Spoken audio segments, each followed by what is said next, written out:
Hey Creepy Diaries, today I'm gonna tell you 3 true scary Christmas horror stories. So, put on your headphones and feel the vibe.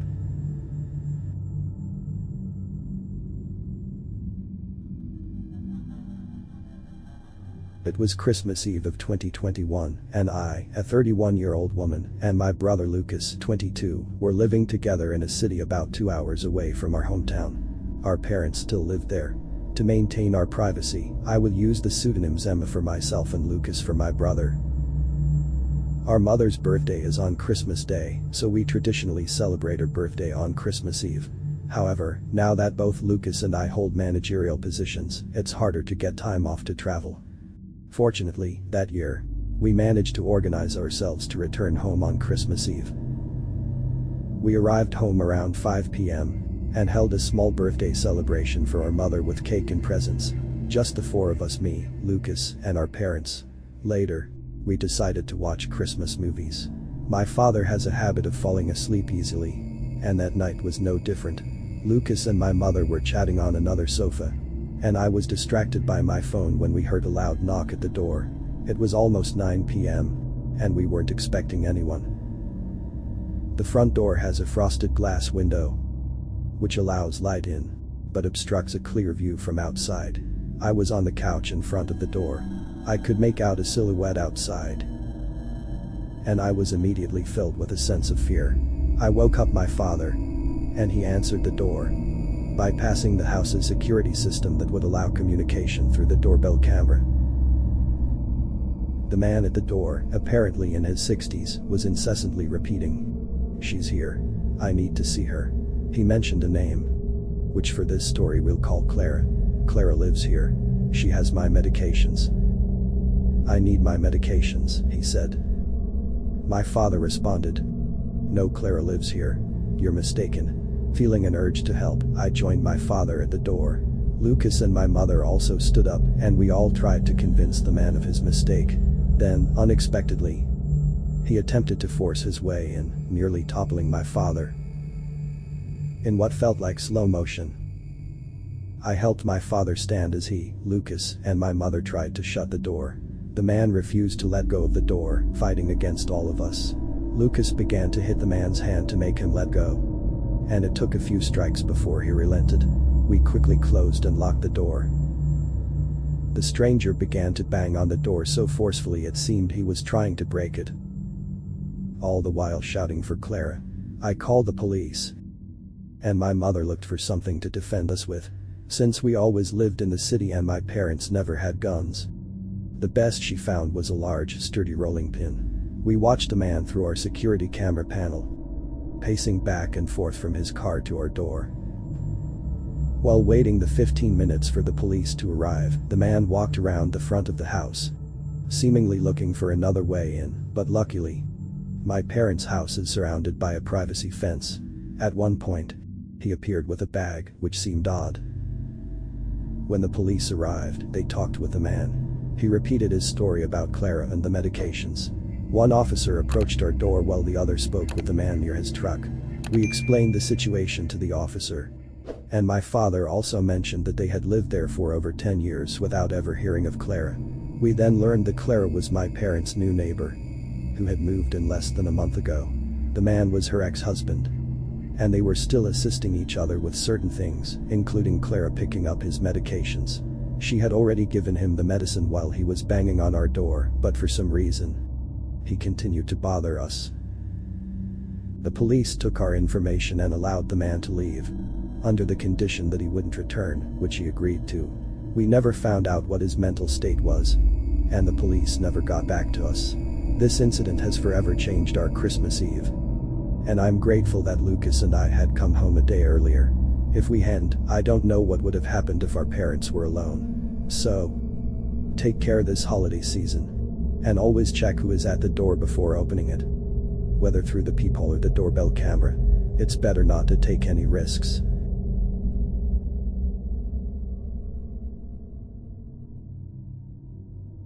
In the dark depths of an ostensibly tranquil city, a veil of mystery shrouds secrets hidden for centuries. As the sun sets and the moon casts its silvery gaze, a sinister aura spreads through silent corners, where shadows sway in macabre dances and ancient secrets stir. No one dares to glimpse the occult, while the night breeze carries a subtle echo of ancient whispers. The townsfolk, immersed in their daily routines, remain unaware of the forbidden rituals unfolding beneath the cloak of night, where the boundary between the supernatural and the mundane dissolves into a disturbing and perilous spectacle. At the heart of the dense forest looms an ancient enigma. A circle of stones, an archaic monument that has witnessed centuries of hidden secrets. There, at midnight, when the veil between worlds becomes thin, a select group of individuals gather for a prohibited ceremony. Clad in black robes, adorned with symbols of old, and possessing piercing gazes, these cultists invoke unknown entities. The sounds reverberate among the twisted tree trunks as they chant ancient hymns in a language long forgotten. The earthen ground serves as their stage, where they inscribe intricate symbols, a language from another era, imbued with hidden powers. As their voices rise in unison, a sinister energy seems to swell, permeating the air with malignant electricity, while the circle of stones emits a threatening luminescence beneath the glow of the full moon. Emily, a fearless and inquisitive young woman, has always felt an inexplicable attraction to the concealed secrets of her hometown. While the community sleeps peacefully at night, she is haunted by a silent call that leads her to explore the darkest and most unknown corners of the forest. One day, during one of her solitary expeditions, Emily stumbles upon a hidden trail among the woods. Curious, she follows it, guided by an unsettling sensation pulsating in the air. As she advances, distant murmurs become more audible, an obscure echo compelling her forward. The trail leads her to the enigma of the Circle of Stones, where Emily witnesses the cultist's ritual. Her heart races at the sight of the macabre spectacle, but her curiosity and determination surpass her fear. Hiding among the shadows, she observes, both fascinated and tormented by the need to unravel the mystery behind that sinister gathering. However, as one of the cultists seems to sense her presence, a chill runs down Emily's spine, awakening a mixture of terror and adrenaline. She silently withdraws, but the experience leaves her obsessed with uncovering the secrets behind that circle of stones and the forbidden rituals unfolding there. As the chants echo through the forest, a sinister energy begins to accumulate in the circle of stones. Shadows dance, contorting in disorderly and ominous movements, as if gaining a life of their own. The atmosphere grows dense, impregnated with an acrid and metallic scent, while an indescribable presence seems to emerge from the depths of the beyond. Unaware of Emily's presence, the cultists continue their ritual, intensifying their chants and enigmatic gestures. Suddenly, a whirlpool of darkness forms at the circle's center, growing and voracious, consuming the light around it. A freezing dread overtakes the young woman as she witnesses the emergence of something indomitable, an entity defying logic and challenging the boundaries of reality. A chilling terror spreads through the forest as the darkness looms, on the verge of rupturing the boundaries between worlds, carrying a promise of unimaginable chaos and destruction. In an act of unthinkable courage, Emily leaps from hiding and charges toward the center of the circle of stones, driven by fierce determination. Her heart beats erratically, but her ancestral connection to hidden secrets awakens an unknown strength within her. With closed eyes, she invokes the ancestral words echoing in her mind, words long dormant within her lineage. Intense brilliance erupts from her being, an unprecedented power manifesting in her trembling hands. The young woman's energy merges with the darkness threatening to consume everything, and in a moment of abyssal intensity, a blinding burst of light radiates from the circle's center. The whirlwind of shadows dissipates, and the threatening entity dissolves into ethereal fragments. As the brightness fades, Emily stands, trembling and exhausted. Silence reigns in the forest, and the cultists have vanished, their ephemeral presence as if they had never been there. But something has changed within her. With the ritual's end, Emily believes she has saved the city from the looming sinister fate. However, as she moves away from the circle of stones, a voice whispers in her mind, an ancestral voice, revealing an unexpected truth. She is now the guardian of hidden secrets, tasked with balancing the forces of good and evil.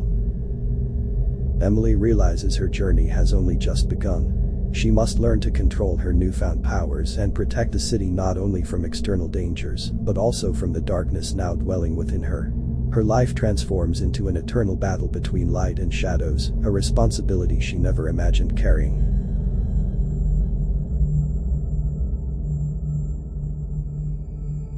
It was during the winter break of 2019, and I, Ava, a 22-year-old college student, was back home for the holidays.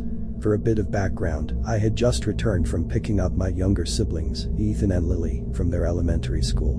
When we reached our home, we noticed the back door slightly ajar. We thought little of it, assuming it was probably our Uncle Jack, who often stopped by, leaving it open. Our dad, Mr. Thompson, was supposedly napping upstairs, and the living room was in disarray, but oddly, nothing seemed to be missing. It was just messy. Moments later, my mom, Mrs. Thompson, returned from work and went to check on Dad while I began tidying up. I could hear a faint, unfamiliar murmuring, which I dismissed as noise from the neighbors who were renovating their house. Time flew as we cleaned up, and soon the house was back in order. Ethan, Lily, and I started playing a holiday-themed trivia game, laughing and enjoying our time while our parents were out grocery shopping. It was around 7 p.m., and darkness had enveloped the neighborhood when we started hearing unusual sounds from the backyard. We ignored it initially, attributing it to stray animals, and continued our game, slightly turning up the TV volume. Suddenly, there was a series of loud knocks at the front door. The three of us exchanged nervous glances, uncertain about what was unfolding. The knocks then turned into forceful banging. I instructed Ethan to text our parents, while I, being the eldest and feeling responsible, called 911. The police responded promptly. Upon their arrival, they announced themselves at the front door, instructing us it was safe to open. I cautiously peered through the window, confirming their identity by the sight of police lights and officers. I opened the door, and they inquired about the events. I explained our earlier discovery of the disheveled living room, and now the unsettling knocks at the door. As I was speaking, my parents arrived, anxious to ensure our safety. The officers reported no suspicious findings outside or any signs of an intruder. They speculated that the intruder might have been scared off by the sound of their sirens. A few days passed without further incident, but the sense of unease lingered. On December 23rd, I found myself alone at home. My dad was at work, and Mom had taken Ethan and Lily to a routine dental appointment. I was in the living room, half watching a movie, but my attention was focused on any sounds from outside. Suddenly, I heard the distinct sound of someone tampering with the lock on the back door. Panicked, I rushed to a second-floor window that overlooked the backyard and spotted a man I didn't recognize, carrying a dark duffel bag. He moved towards the front, and I hurried downstairs, double-checking the locks. I dialed 911 again and updated our family group chat, alerting them of the situation. Peering through a different window, the man caught sight of me and bolted towards it. I was engulfed in fear as he began yelling threats, including my name, which he somehow knew. His face seemed vaguely familiar, but I couldn't place him. As I turned to check for the arriving police, I saw him glaring at me through the front window, his expression menacing. My parents arrived soon after, just as the police pulled up. The man, upon hearing the sirens, fled. I provided the officers with a detailed description, and they arranged for a sketch artist. My family returned, and as I described the man, my mom gasped in recognition. He resembled an ex-boyfriend of hers from years ago. The revelation that he knew my name and had been harassing us was chilling. Christmas Eve was tense, and despite attempts to lighten the mood with games and gift opening, the fear lingered. That night, while my siblings excitedly anticipated Santa's visit, I was wide awake, haunted by the recent events. Then, the unmistakable sound of pebbles hitting my window startled me. I cautiously peeked out and saw him again. I silently made my way to my parents' room, not wanting to alarm Ethan and Lily. My dad checked and found no one, just the pebbles. He activated our home security system, ensuring any further intrusion attempts would trigger an alarm. As we huddled in my parents' room, a rock suddenly shattered my bedroom window. The police were called again, and they discovered a note attached to the rock. The man had broken through the back door, but this time, my dad, a retired army officer, managed to subdue him until the police arrived. This ordeal marred our Christmas, leaving us all shaken. In the aftermath, I decided to move into an off-campus apartment, needing a change of environment. The incident severed my relationship with my mother, as the intrusion was linked to her past. The shock of those events still lingers, and I often ponder the randomness of such a terrifying encounter and how it has irrevocably changed our lives. Hey everyone, did you like the stories? Write in the comments which one you liked the most. Click and stay tuned for more in the scary Christmas week.